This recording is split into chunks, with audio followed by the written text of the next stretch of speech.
Planning a cross-country move can feel overwhelming, but breaking it into simple steps makes it much easier to manage. Start planning early.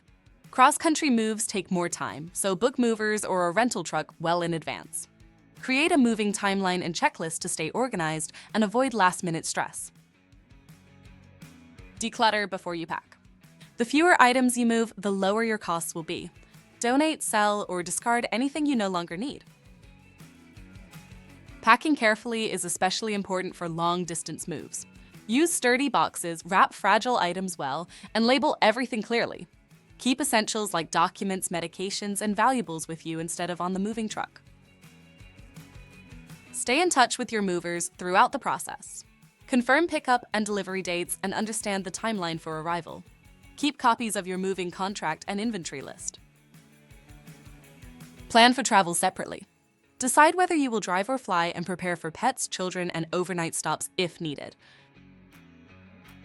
A smooth cross-country move comes down to preparation, organization, and clear communication.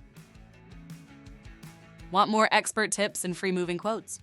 Visit movers.com, and also you can email us at contactus@movers.com or call us at 866-343-1243 to connect with trusted movers and make your next move smarter, easier, and more affordable.